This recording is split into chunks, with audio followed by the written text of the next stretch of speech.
Oh, another morning, another day.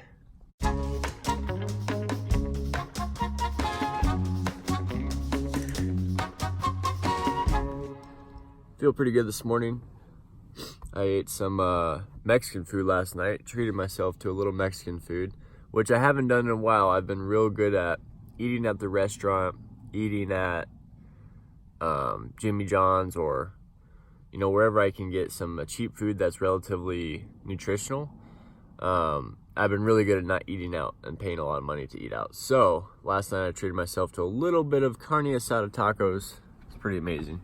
One thing's for certain, you guys, is now that summer's here, the mornings are definitely toasty, especially since my car is pretty blacked out. It's a pretty dark car, and on that blackness, the sun really likes to just wreck these and roast me, but that's all right.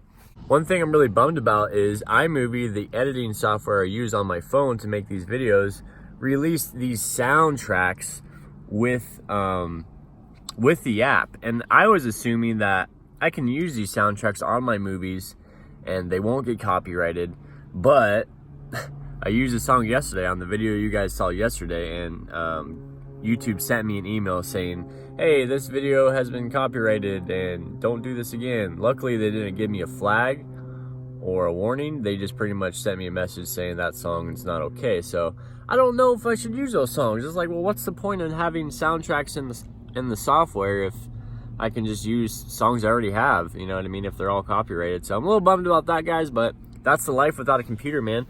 Eventually, like later on, once I continue YouTube, I'll get a laptop again and just go ahead and edit on Final Cut or whatever software I want to use. But I'm really enjoying editing on my iPhone, you guys. It's really a streamlined process. I record all the stuff on my iPhone except for GoPro footage, which I then just easily transport to my iPhone through Wi-Fi.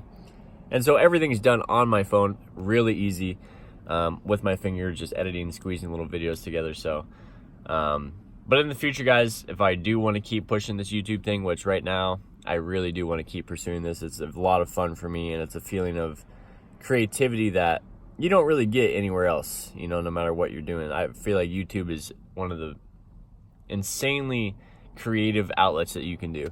So with that being said, should doofus sometimes. So I just realized that this is the side right here of the front visor that I want facing the sun because it's going to reflect it. But I'm a doofus and I keep thinking, oh, stealth camping's bad. Someone's going to knock on your door and tell you to move. No one's ever done that, guys. I've been doing this for 4 months, camping like literally wherever I want. So this is the side that's supposed to be on the inside and keep me all nice and black. Bro, come on, Jeff. Yeah, so I used the wetsuit for the first time yesterday. You guys, what an amazing use of my money, to be honest with you. Like, I can swim no problem. This is like a little Velcro thing, apparently, that is, I guess, just supposed to keep the Velcro here intact. So that's what that's for. This is the back of it. Super long thing to grab onto, but yeah, guys, very cool, very cool. The Orca S5, got it for $60. I think they go for like 100 something, I'm not sure, but I don't know. It's a pretty good deal, I think. The wind is absolutely insane today, you guys. I have no idea why. I had this insane thing happen yesterday, guys. So if you guys watched the video, I was skating for like 4 hours. And after that 4 hours, I realized that I didn't have my skateboard. I went back to my car and I was like, where's my skateboard? Yeah, this board right here. I realized I didn't have it in my car.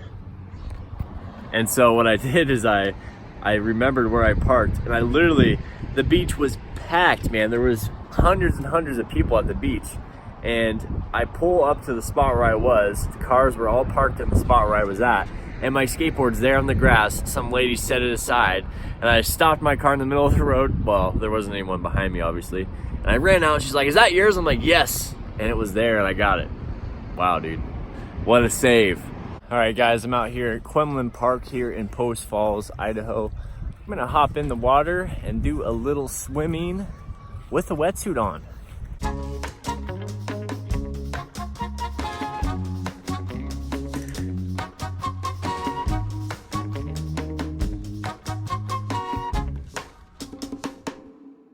Well guys, I swam for a good hour.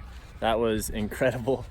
And now I actually kind of want to end the video on a comment I got yesterday and also a quote that's on the wall in I think almost every Jimmy John's around the country. Let's get into it.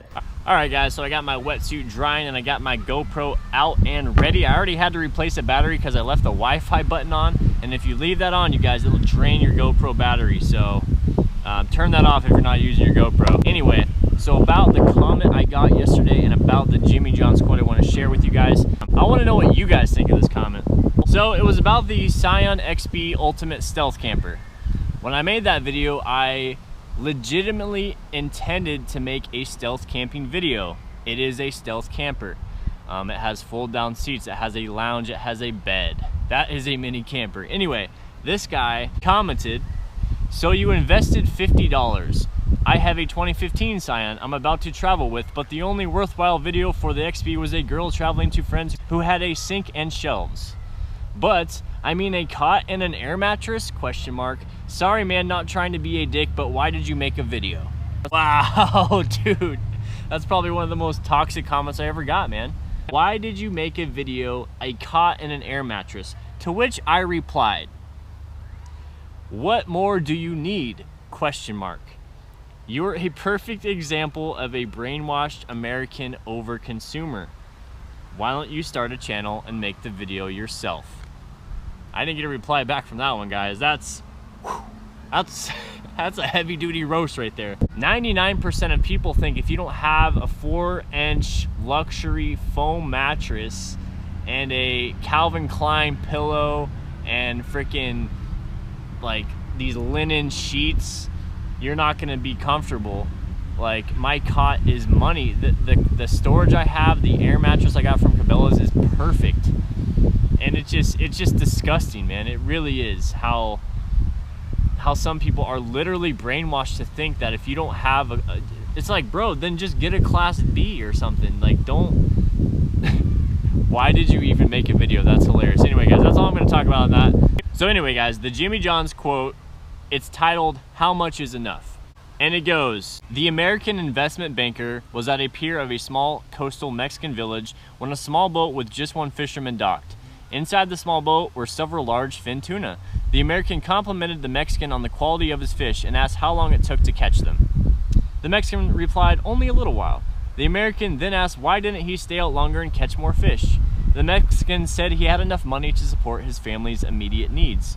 The American then asked, but what do you do with the rest of your time?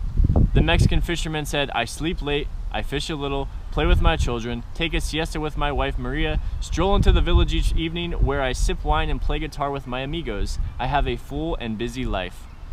The American scoffed, "I am a Harvard MBA and could help you. You should spend more time fishing and with the proceeds buy a bigger boat. With the proceeds from the bigger boat, you could buy several boats. Eventually, you would have a fleet of fishing boats. Instead of selling your catch to a middleman, you would sell directly to the processor.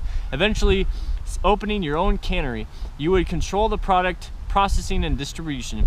You would need to leave this small coastal fishing village and move to Mexico City, LA, then eventually New York City, where you'll run your expanding enterprise." The Mexican fisherman asked, "But how long will this take?" To which the American replied, 15 to 20 years.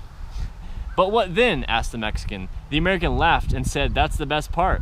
When the time is right, you would announce an IPO and sell your company stock to the public and become very rich. You would make millions." "Millions?" asked the fisherman. "Then what?" The American said, "Then you would retire, move to a small coastal village where you would sleep late, fish a little, play with your kids, take siesta with your wife, stroll to the village in the evening, sip wine, and play your guitar with your amigos." I don't know why, guys, but I thought that was an insanely awesome little story.